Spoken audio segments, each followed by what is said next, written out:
Doctor Umaña, el doctor Peñalosa hace referencia allí pues a varias cosas que me parece que en la campaña han sido muy claras. Lo del fracking es clarísimo, el candidato Cepeda aquí nos dijo que eso no iba de ninguna manera. Pero usted mencionó en su primera respuesta algo que yo sé que fue muy problemático dentro de la campaña después de la entrevista que el candidato dio en estos micrófonos. Le preguntamos al candidato Cepeda si él creía que el Banco de la República tenía que financiar el gasto en Colombia. Y su respuesta tal vez fue un poco ambigua. Muchos lo interpretaron, el diario Portafolio, por ejemplo, como que él en efecto lo que había dicho era que el Banco de la República sí podía financiar el gasto público. ¿Usted nos puede aclarar de manera contundente qué es exactamente lo que en ese tema puntual cree la campaña? Sí, no, a mí me encantó. Hablo con el compañero Espinosa, ¿no? Sí, doctor Umaña, cómo no. Buenos días. Buenos días, qué pena contigo, porque ese tema es muy interesante, porque a mí me encantó eso de la ambigüedad y tu corrección por un trino tan honesta y tan clara sobre ese tema. Eso es importante tenerlo en cuenta. En segundo lugar, mire, la emisión monetaria del Banco de la República, el Banco de la República es autónomo, nosotros respetamos la autonomía del Banco de la República y nos parece absurdo la emisión para financiar cualquier cosa en esos términos. Entonces, para aclararlo absolutamente, y lo estamos diciendo, no solo se respetará la independencia del Banco de la República y la moneda sana, y no hemos propuesto, y no hay ambigüedad, financiar el gasto público con emisión. Eso es emisión monetaria. Eso es claro. Pero déjenme hacer dos comentarios. Mira, a mí me parece muy claro lo que está diciendo el doctor Peñalosa. Ellos quieren volver a un modelo minero energético, cuando el mundo ha entendido la necesidad de la transición energética y cumplir con los objetivos de desarrollo sostenible.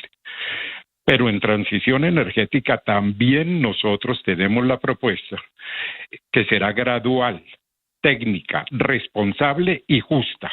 Debe garantizar la soberanía energética. Por supuesto, estar promoviendo la exportación de energías no limpias, eso no está bien, como el caso del carbón y como el caso del fracking, como estamos haciendo. Evitar riesgos de desabastecimiento, lo decimos claro, y abrir nuevas actividades productivas. Y también estamos planteando para Ecopetrol que hay que corregir cosas, que siga siendo una empresa pública estratégica y avanzará hacia un modelo multienergético. Entonces, y en tercer lugar, que es interesante verlo, pues ustedes saben que yo soy un profesor universitario, un economista que he estado en el tema del desarrollo económico sostenible claramente y que he trabajado muchísimo, no solo con la pequeña, mediana empresa, la economía popular, sino con grandes empresas y grandes organizaciones industriales, donde claramente nuestro mensaje es de seguridad jurídica, de certidumbre sobre las medidas que vamos a tomar, de la necesidad de que haya alianzas estratégicas, y es bienvenida la inversión extranjera directa siempre y cuando en esas ventajas comparativas que hemos creado tengamos ventajas competitivas para promover el desarrollo del progreso técnico y la capacidad humana. Son bienvenidas y hay que romper ese gap que hay entre ahorro e inversión con una claridad de un mensaje objetivo a los grandes empresarios nacionales, y por supuesto estamos proponiendo que en los territorios tengamos en cuenta las vocaciones productivas que hemos identificado. Sobre la inversión, sí hay caída en la inversión en el esquema minero energético que está proponiendo con tanta claridad el doctor Peñalosa, pero nosotros creemos en el desarrollo sostenible y la inversión en otros sectores no tiene la misma caída que él está presentando, al contrario tiene algo. En nuestro gobierno desarrollamos la ventanilla única de inversión que venía de gobiernos pasados, y en esa ventanilla única de inversión tenemos en cuenta temas fundamentales como la infraestructura, pero para la integración nacional y no solamente para unos pocos que se está manejando. Es que el tema aquí es crecimiento, estoy de acuerdo, desarrollo, sostenibilidad, estoy de acuerdo, pero para nuestro gobierno con el doctor Cepeda, si el lunes tenemos el privilegio de que los colombianos lo escojan, el problema de la inclusión social, de disminuir los niveles de desigualdad, de profundizar en lo que ya logramos, que es la disminución de la pobreza, pues es fundamental. Pues es que el discurso simplemente minero energético, el discurso de crecimiento, el discurso de los Estados Unidos no es suficiente porque el mundo cambió y como el mundo cambió, nosotros estamos planteando una internacionalización con rostro humano y no simplemente los resultados que durante los últimos 30 años ocurrieron en el mundo y fueron apoyados por los anteriores gobiernos. Estamos proponiendo una transición energética hacia el desarrollo sostenible con la participación de todos y todas en el país con un esquema de disminuir la desigualdad y beneficiar los crecimientos y el desarrollo del país para toda la población y no exclusivamente para ciertos sectores, tal como he oído en las propuestas. Exalcalde Peñalosa, usted nos ha dicho que aquí es importante la confianza para que haya inversión. ¿Qué asegura que Abelardo de la Espriella, en caso de que gane, sí les va a garantizar esa seguridad jurídica que necesitan las empresas y también los inversionistas extranjeros, cuya importancia ha acabado de resaltar el exministro Umaña? No, pero es que eso es clarísimo, que hay un respaldo total a la inversión privada y es clarísimo que no lo hay. Miren, es que todas las reformas tributarias que ha hecho este gobierno han sido totalmente antiempresa. ¿Por qué se ha caído la inversión? Es que vuelvo a repetir, la inversión privada ha caído en picada, la nacional como la extranjera. Vuelvo a decirles a ustedes, el tema, ¿cuándo han oído que Cepeda hable bien de una empresa privada grande? Jamás, nunca. Pero el tema lo que plantea el doctor Umaña es exactamente esa dicotomía que no existe, que es que si uno o es minero o es industrial, eso es ridículo. Por eso yo decía, miren, y con todo el respeto, ¿no? ¿Acaso China no es industrial?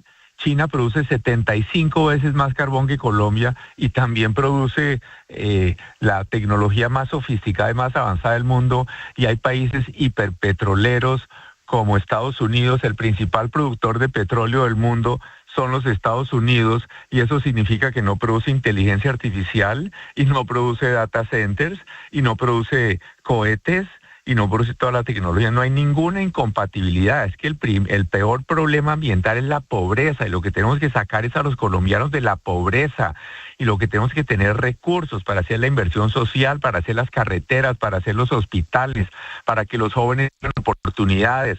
Lo que no se puede hacer es dejar, por ejemplo, al ICETEX sin recursos, acabar con los subsidios de vivienda para la gente que necesita vivienda. Eso sí es. Entonces, lo que sí se necesita, no solamente se está bloqueando la minería de carbón y de petróleo, por ejemplo, es que algo que es crítico para la energía limpia, por ejemplo, es el cobre, y los principales países que podrían ser productores de cobre del mundo es Colombia, y por ejemplo tenemos la mina de Quebradona, una mina que le produciría al gobierno colombiano como 800 mil millones de pesos al año en impuestos y regalías, que la tienen bloqueada hace rato. Entonces, que es una mina de producción de cobre. Entonces, este cuento de que uno hace minería o uno hace tecnología, lo que pasa es que este gobierno no ha hecho ni lo uno ni lo otro, nada.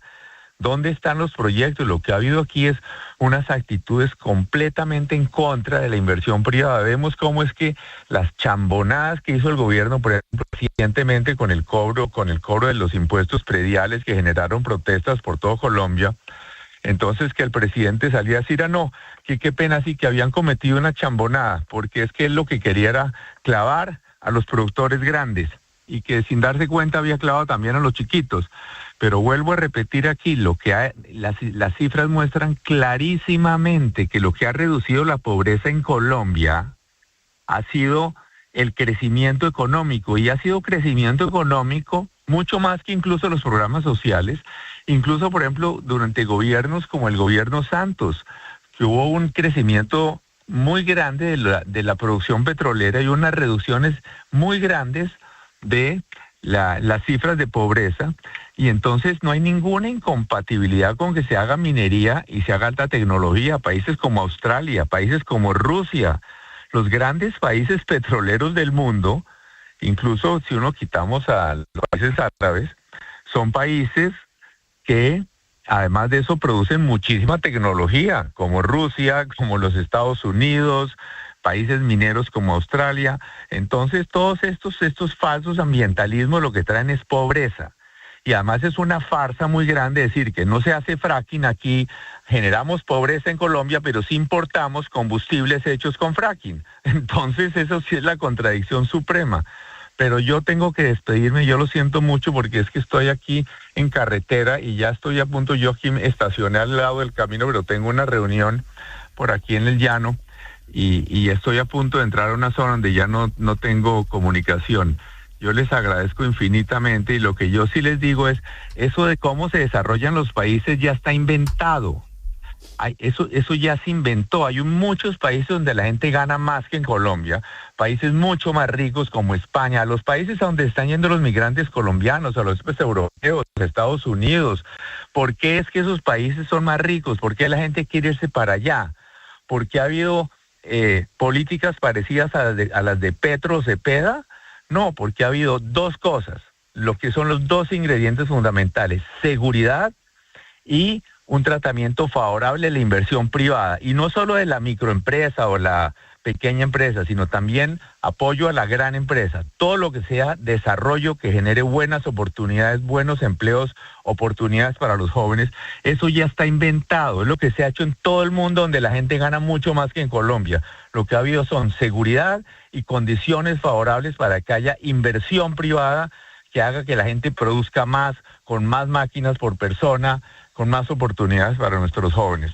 Con todo mi respeto con el doctor Umaña, creo que es mucho más elocuente lo que ellos han hecho y la manera como se expresan, y entonces el tema de ignorar entre los mercados internacionales en la mención que hacen en el programa de gobierno, hablar del Caribe y hablar de América Latina y no mencionar Estados Unidos cuando está frente a nuestras narices el principal mercado del mundo, pues es muy elocuente lo que son las actitudes de ellos.